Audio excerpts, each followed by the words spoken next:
from NewJeans exposes HYBE for workplace bullying during a National Assembly's state audit, revealing the shocking mistreatment she and her group endured. We'll dive into her powerful testimony that's shaking the industry. J-Hope from BTS has officially been discharged from the military, and we'll also discuss the rising tensions within SHINee's fandom as OT4 fans push for Onew's departure. Let's get into it to know everything and more. BTS's J-Hope triumphantly returns from military service. In significant news for ARMY, BTS's J-Hope has officially been discharged from military service as of October 17th. His return has been met with widespread celebration from fans around the globe and a warm welcome from fellow member Jin. Jin warmly welcomed J-Hope back with a heartfelt hug and a lovely bouquet of flowers. In a charming twist, he managed to steal the spotlight. Amid the media frenzy, Jin took charge by holding the microphones from the reporters, ensuring that J-Hope received the attention he truly deserves. During this year and a half, I witnessed the tremendous efforts and sacrifices made by many soldiers in the army to protect our country, the artist stated. Thank you so much for waiting for me.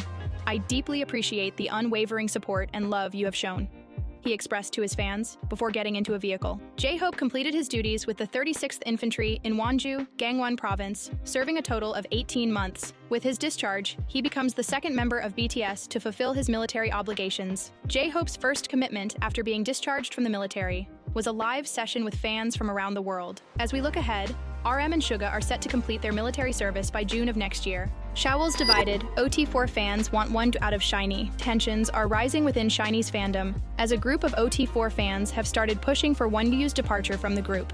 This controversy has sparked major concern among Shawols, who took to X to share their alarm over the escalating situation, especially highlighting the divide within the Korean side of the fandom. The conflict reportedly began as disagreements between major fan unions, some supporting SHINee's activities as a complete group, while others backed solo endeavors. However, things quickly turned personal, with some OT4s targeting Onew and bringing up his 2017 controversy as a reason to exclude him from the group. For some background, SHINee's leader Onew faced sexual harassment allegations back in August 2017 during a night out at a club in Gangnam. It was reported that he allegedly touched a woman's legs 3 times, but Onew claimed that due to his intoxicated state, he mistook her for a pole while losing his balance. SM Entertainment stepped in to clarify the incident as a misunderstanding. The case was also referred to the prosecution by the police, though no detention was involved.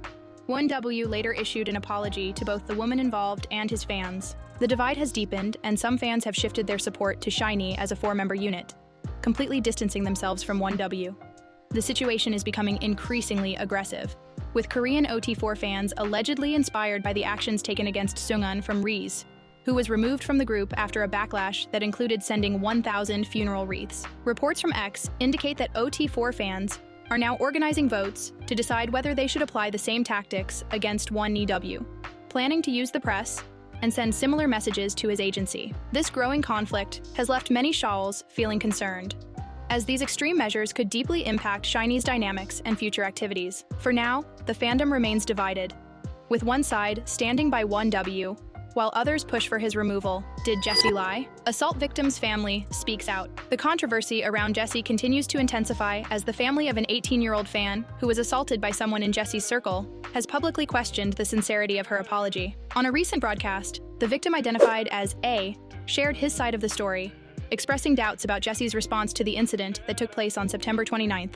CCTV footage from Apgujeongdong, Gangnam-gu, Seoul, captured the shocking event. The minor had approached Jessi for a photo, but after she refused twice, a man in her company violently attacked him. While Jessi initially tried to intervene, she ultimately left the scene without further action. A himself reported the assault to the police afterward. In her official apology, Jessi claimed that she had just met the attacker that day and fled the scene because she felt overwhelmed. She also assured that she was cooperating with authorities to locate the suspect, who had since disappeared. On October 14th, A and his mother appeared on JTBC's Scandal Supervisor. His mother voiced her disappointment, saying, her apology just felt like a list of excuses. She claimed they weren't together, but my child saw them as a group. The victim echoed this sentiment, noting that the language used in the apology seemed insincere and felt like it wasn't written by Jessi herself. During the broadcast, the victim also revealed that he suspected the attacker to be affiliated with a gang based in LA after noticing the tattoos K and OS,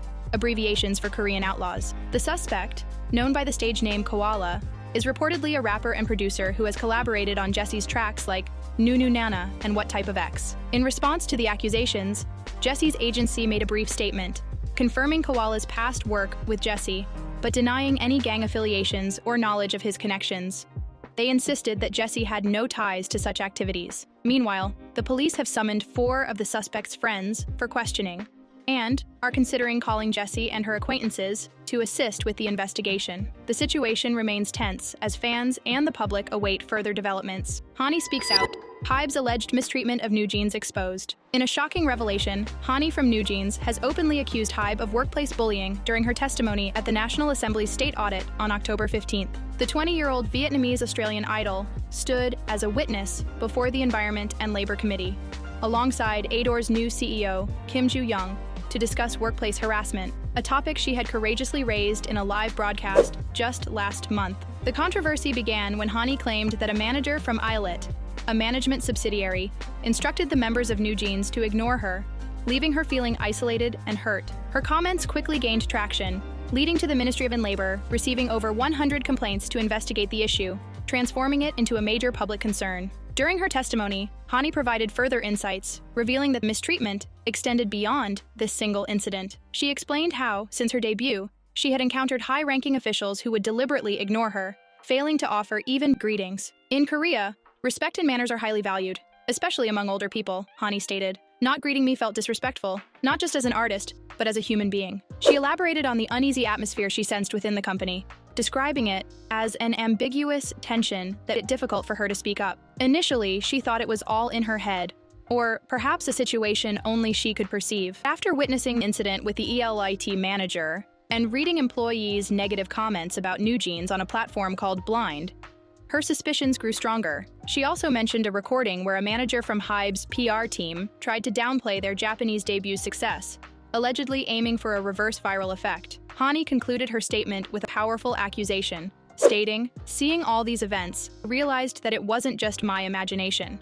The company really has a negative stance against us." Her testimony has put HYBE under intense scrutiny, as fans and the public eagerly await their response and the results of the ongoing investigation. On the same day, Ador's CEO Kim Joo-young appeared before the as a reference witness, addressing the case involving a Belift Lab employee accused of instructing Islet to ignore Hanni. During the questioning, Kim revealed that upon learning about the incident on June 13th, she immediately requested the CCTV footage from HYBE to investigate. However, consistent with Belift Lab's official statement, she explained that the footage was unavailable due to HYBE's CCTV retention policy, which had already passed its time limit. Kim assured the committee that she had done everything in her power to gather evidence, but admitted that they could not secure any solid proof. She expressed her frustration, saying, "Internally, we have conflicting claims. I believe in Hanni's account, and I am also frustrated trying to supporting evidence. Unfortunately, I haven't been able to secure the CCTV footage." She added that she regretted areas where she could have taken more decisive action. Hearing this explanation, Hanni directly challenged Kim's statement,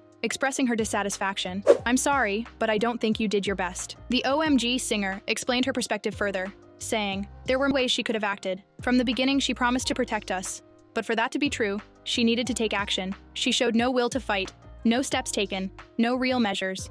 So I can't agree that she did her best." Hanni then urged the CEO to take immediate action, stating firmly, "If I simply ask you to do your best in the future, it feels like we're just brushing this off. I hope you resolve this issue swiftly before we discuss any future measures." Her powerful words left an impact, showing her determination for accountability and change within the company. BLACKPINK's Jennie faces Sabotage allegations as Mantra. MV gets blocked on YouTube. Fans of BLACKPINK's Jennie are raising alarm over what they claim is an act of sabotage after her latest music video for Mantra was blocked on YouTube. On Tuesday, K-pop charts revealed on X, formerly known as Twitter, that the Mantra MV had been restricted in several countries due to copyright violations. The Korean charts account didn't disclose the specifics behind the block, but they did share a screenshot showing the message. This video contains content from SME, who has blocked it in your country on copyright grounds. The announcement immediately ignited discussions among fans, who voiced their frustrations and suspicions, especially considering that this happened shortly after Jennie's X account was briefly suspended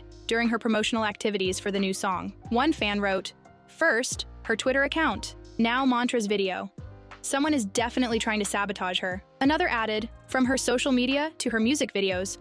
What did she ever do to deserve this kind of hate?" Some fans tried to piece together what might have happened, suggesting that YouTube's automated content ID system likely flagged Mantra due to potential copyright issues with samples or musical elements similar to other copyrighted tracks. The user continued, explaining, "When YouTube detects a match through Content ID, rights holders can choose to block the video, monetize it, or simply track its usage. In Jennie's case, it might have flagged Mantra because of similar beats or samples that other artists or producers claimed. As of now, it remains unclear how many regions are affected by the block. Despite these setbacks, Mantra had an explosive launch. Released last Friday, the single soared to the top of the iTunes Top Songs chart in 47 countries, including major markets like the United States, Brazil, and Singapore. Jennie's Mantra also set new records on streaming platforms. It debuted as the biggest release for a female K-pop soloist on Spotify US, amassing 559,620 streams, surpassing her bandmate Lisa's previous record with New Woman, which had over 544,000 streams. Globally, Mantra debuted at number 1.5 on Spotify's global chart, racking up an impressive 5.24 million streams worldwide on its first day. If you enjoyed this video, please give this video a thumbs up to help me bring daily news for you, and subscribe to the channel so you don't miss any news. Stay tuned for more updates right here on the channel. Thanks for watching, and I'll see you in the next video.